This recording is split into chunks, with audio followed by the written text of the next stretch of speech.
Mônica sempre foi uma mulher ativa, dedicada ao trabalho e à família. No entanto, havia algo que a acompanhava há anos.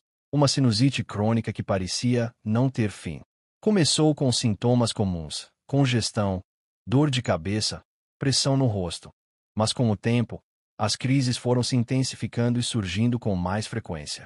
O que antes parecia uma simples condição respiratória passou a afetar profundamente sua qualidade de vida.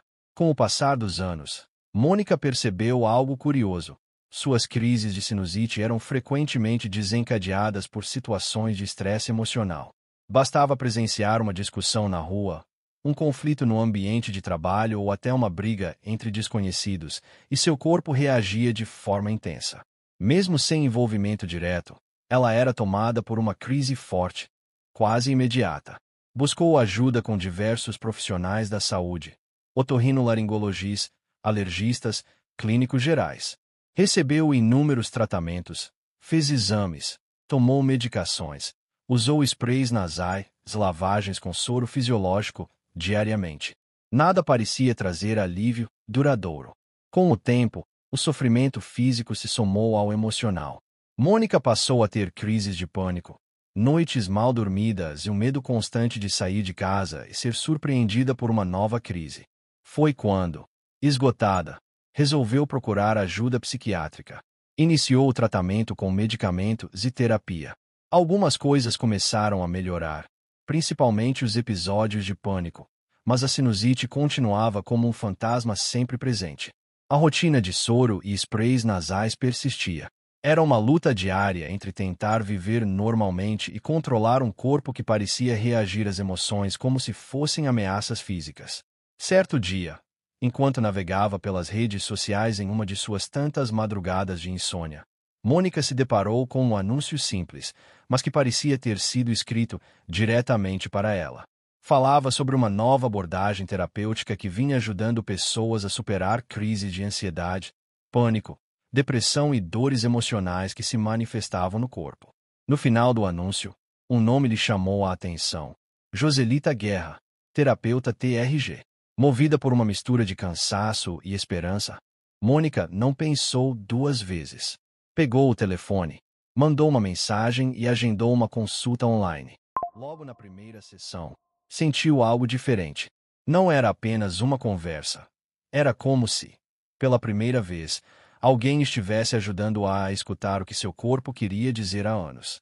Joselita utilizava uma abordagem chamada TRG, Terapia do Reprocessamento Generativo, uma técnica focada em acessar memórias emocionais profundas, muitas vezes inconscientes, que ficam presas no corpo e se manifestam em forma de sintomas físicos. Com algumas sessões, Mônica começou a acessar memórias da infância. Em uma delas, algo surpreendente aconteceu. Ao tocar em uma lembrança específica, seu corpo entrou em uma reação inesperada, uma sequência de espirros intensos, incontroláveis, como se estivesse revivendo uma crise de sinusite, mas com uma origem claramente emocional. Joselita, com a calma de quem conhece o caminho da dor humana, a ajudou a se estabilizar e então perguntou com delicadeza: Mônica, como era o ambiente familiar que você convivia na infância? Foi como acionar uma chave esquecida. As palavras vieram entrecortadas de emoção. Disse Mônica: eu fui adotada. E por mais que me dissessem que eu era amada, eu sempre senti que não pertencia de verdade. Tinha muito ciúme dos meus irmãos. Sempre me senti uma impostora dentro daquela casa, como se estivesse ocupando um lugar que não era meu. Meus pais adotivos viviam em conflitos o tempo todo. Não havia um dia sequer que não tivesse briga. Muitas das vezes tive que entrar nas brigas deles para separar, e algumas vezes eu saía até machucada. Cheguei a ser levada para o hospital para cuidar dos hematomas que ficavam no meu corpo. Hoje sou casada, tenho 2 filhos, um esposo maravilhoso. Mesmo assim, por dentro sinto esse vazio e uma sensação de estar sempre com medo de tudo.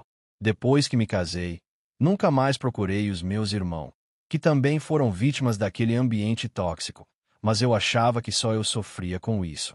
Hoje eu sei que cada um carregava um peso que não era um deles. E então Joselita disse algo que mudou tudo. Faz sentido toda essa sinusite. Quando a emoção é reprimida, o corpo encontra um jeito de falar. E no seu caso, ele grita por pertencimento.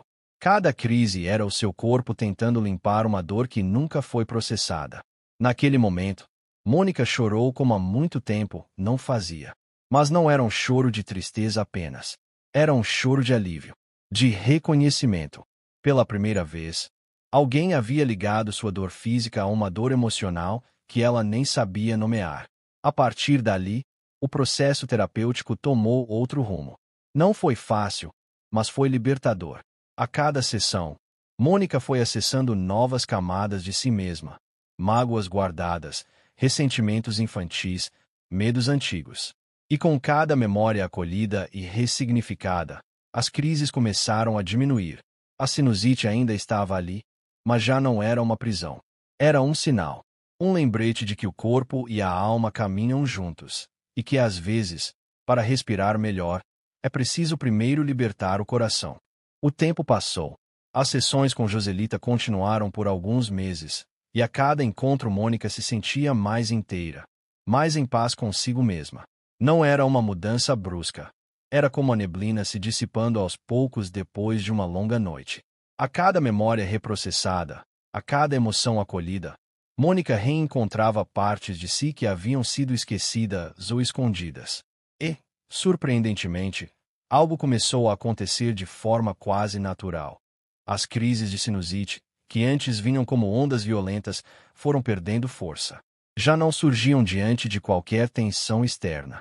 Aquela reação física que antes parecia incontrolável começou a dar lugar a uma respiração mais livre. Mônica passou a perceber que seu corpo não precisava mais gritar. Ela finalmente estava ouvindo o que ele queria dizer. Com o apoio da terapeuta e com o acompanhamento médico responsável, Mônica iniciou um processo gradual de redução dos medicamentos psiquiátricos. E, um dia, sem pressa e com segurança, pôde parar completamente. Era um marco. Ela já não era mais refém da ansiedade nem das crises de pânico. O que antes era um ciclo de sofrimento virou uma história de superação. Mas talvez a maior transformação tenha acontecido no coração. Pela primeira vez em sua vida, Mônica começou a olhar para sua família com outros olhos. Não mais com ressentimento, nem com o olhar ferido da criança que se sentia de fora, mas com aceitação. Entendeu que o amor nem sempre vem da forma que esperamos, mas ele pode estar ali, presente nos detalhes. Percebeu que os ciúmes e a sensação de exclusão vinham de uma dor profunda, mas que agora já não comandavam suas ações.